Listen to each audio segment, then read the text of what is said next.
You might have noticed that I'm no longer in my 20s or 30s or even in my 40s. My age has its drawbacks and it has its benefits.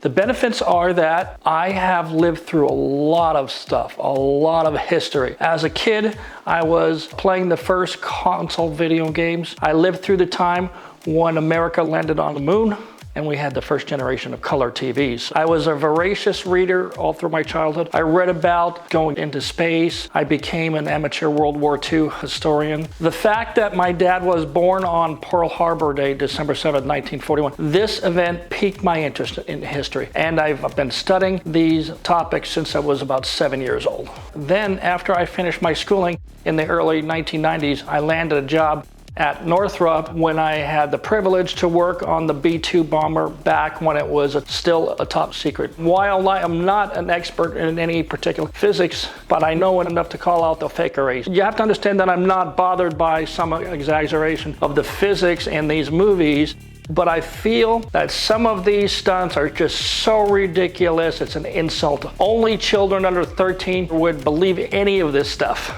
That story is coming up right after the break. I think most of you know I own an R35 GTR. This car came with run-flat tires. However, most owners change their wheels and tires, but this means if you get a flat tire, you are stuck. So Yantu was kind enough to send me their Yantu A22 mini compressor. So I was dying to get this thing because it's much smaller, quieter. Look at this thing. It looks like a mini subwoofer, right? The box shows all the specifications. Then you open up the box and you have this beautiful blue zip pack. It has 2 compartments, one for the compressor and another one for all the attachments. That's cool. They have so many adapters you can inflate pretty much anything. Basketball or soccer ball or inner tube, bicycles. The unit can be recharged with a cigarette lighter cable or a USB port. Yantu says it goes up to 150 pounds per square inch. So try it out. Click the link in my description right below the video. For a fan of the franchise, it gets harder for me to sit through these movies because with every new release, they're just going further and further and further. In fact, I walked out of Fast 10. I couldn't do it. I swear to God, I tried, but I couldn't. So I'm gonna shed some light on the more insane, unrealistic stunts. Now I know most of you know that there are many scenes that would be better for a James Bond movie, but I'm just going to talk about these most insane stunts, and I will tell you why they defy the laws of physics. Stunt number 1, the Charger flip at the end of the first Fast and Furious movie. At the end of the first movie, Dom and Brian square up. Near the end of the race, Dom's path is cut off by a big rig. Instead of hitting the truck like this and pushing it into this, it went up and over. That's impossible! The Charger was catapulted up and over the cab of the big rig. That's not how physics works. How did that happen? Because they put a pipe ramp in front of it. So there's a pipe and it hooks the tire and goes like, that's the way it did that. In real life, he would have hit the front of the big rig, spun around in the car, be trashed.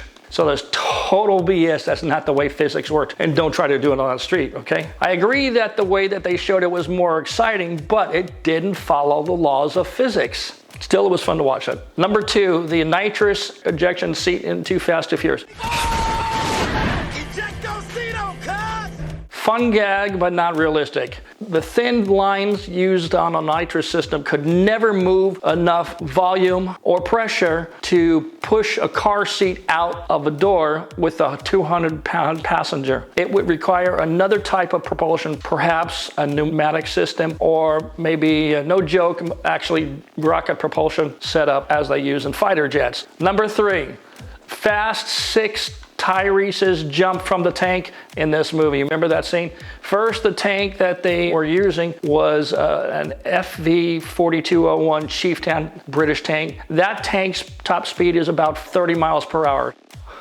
And so to catapult Tyrese to the next car means that he'd have to be going faster than the next car. And so if he wasn't, he had to be shot out of the cannon and he did die from that, right? So there's no way to execute that unless somebody changes the speed. So that scene used CGI to speed up the tank. Another gag that was impossible in real life. Number 4, Fast 7, car skydiving, dropping from an airplane and putting somebody in the driver's seat. What are you going to do there?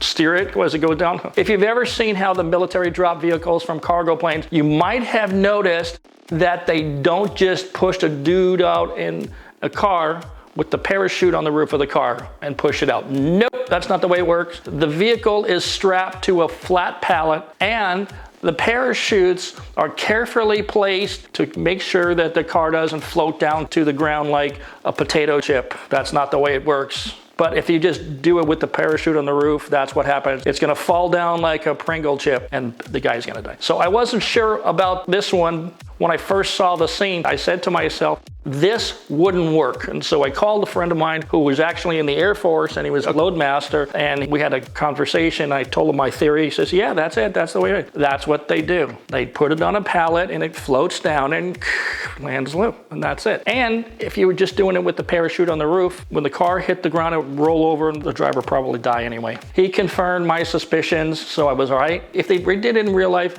in the movie, they'd all be dead. I see dead people. Again, another great scene to watch, but not realistic. Number 5, Fast 6, giant balls in Rome. We're into 20 years of script writing for these movies, and at this point, the script writers have apparently run out of ideas, or they can't get the good marijuana anymore. But in this scene, Dom is running from something or somebody or whatever else. I forgot because I actually fell asleep in that damn movie, but I woke up in time to see this scene. There are giant balls on fire rolling down Spanish Steps towards the Vatican. So Dom has to save the Pope. With all the guys he killed, hasn't he been excommunicated by this time? The funny part was, he's driving and then he swings the tail out of the car, hits the crane, and then he swings the crane, hits the ball, bounces it off a crane like he's playing pinball. He did all the math in 3 seconds to divert the ball, to bank off the crane and put the ball into the river. Brilliant. But I'm gonna call bull. He must be the best pinball player in history. And I literally put my hand on my head. I said, oh God, I just gotta get out of here, man. I sat here for almost the whole movie. Number 6, the torpedo gag in Fate of the Furious. Hobbs catches up with the torpedo. What's wrong with this scene? First, that torpedo, assuming it was Russian, it would weigh somewhere around 2,000 pounds, okay? And he just went like this and moved it, changed the direction. If it was an American torpedo, it would be a Mark 48 torpedo, which weighs about 4,000 pounds. I think they're in Mod 5 or not Mod 7, but it's not lightweight. So you can't just reach over there and kick it. So there's total BS. The propeller is what moves the torpedo, but it only works under the water. When it's above water, that propeller is doing nothing. However, looking at the footage, the torpedoes did not resemble either an American or a Russian torpedo. But since the submarine was Russian, I'm going to assume that would be a Russian torpedo. But the other thing is, torpedoes are steered by fins. If you see those fins, they go like this. It's kind of like a rudder on an airplane. No matter which way he touched the torpedo, he could not change the direction because the rear fins are the only way you can turn and change the direction of the torpedo. So he just went like this. Nope. Also, not true, fake. And I'm sitting there watching this as I'm going, what? It's 1,000% BS. And by that time I was sweating, I think. I gotta get out of here. I'm getting dumber for just sitting here. Number 7, swingers on the rope, bridge gag in Fast 9. During the Monte Carlo sequence, a tumbling vehicle cuts off the rope bridge where Ramsey, Tej, and Roman are crossing. So Dom doesn't look very concerned about the canyon that lays before him and Letty. So it's almost like Dom had enough of Letty's backseat driver, and he's thinking, well, I'm done, I'm just gonna drive off this cliff. That's what I was thinking when he was sitting there. And it just gets dumber and dumber and dumber. Somehow the Charger, the front wheel get caught in a rope, not a steel cable, and it swings like Tarzan. and there's another island with a pillar coming out of it, and it lands and it rolls over about 6, 7 times. There was no roll cage in the car. There were no seat belts around them. There were no racing harnesses. There was no helmets, but it rolled 5, 6, 7 times. It just landed in the perfect place, right? And they just get out of the car like it's nothing, like no big deal. Jesus. Oh, don't cry, are you? You know what I think? The producers think that all you guys are stupid. Number 8, cars don't fly. The triple skyscraper jump in F7 was an insult to everybody who watched that. While it looked great on screen, it's just fantasy. Why? Well, you can just go fast and jump and just go right in, go right in. There's something called gravity. So here's how it went. They had a hard time getting traction on a marble floor, right, on cold tires, and he revs it, dropped the clutch. Yeah, that's the way to get a start. Flies through the first window, and what happens next? He doesn't go straight to another window, okay? He goes down 3, 5, 10 stories, whatever, and what's happening? The nose is going down further and further and further, and the car is going faster, down, down, down, down. Now you have this kinetic energy, and he hits the window, and instead of bouncing off the window and going straight down, somehow he breaks the window and lands mostly flat on the next floor, 10 stories out. No problem, but it's not real. It's just not gonna work, man. If you have RC cars, go do an experiment. Take it on a staircase and launch it straight and see if it goes across straight or how far it goes down. That will teach you about gravity. If you skateboard like I do, you know that already. And again, while it looked great, it was just, I'm sitting there going, and then they went through the other window and jumped it again. What would have happened? The car would have gone across, hit the window, maybe break the window, but that would wind up upside down, flat as a pancake on the courtyard down at the bottom of the towers. Flat, dead.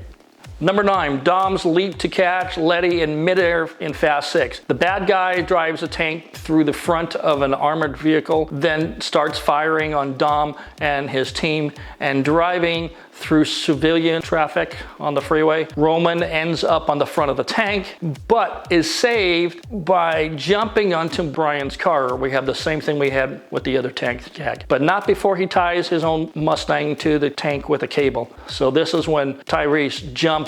Seriously, very believable. Using this as an anchor, Brian shoves the Mustang off the raised highway bridge. It had been a good plan if not that Letty had been standing on top of the speeding tank when it gets flipped. But luckily, Dom opens his own car door just as Letty gets flung into the air between 2 raised highways.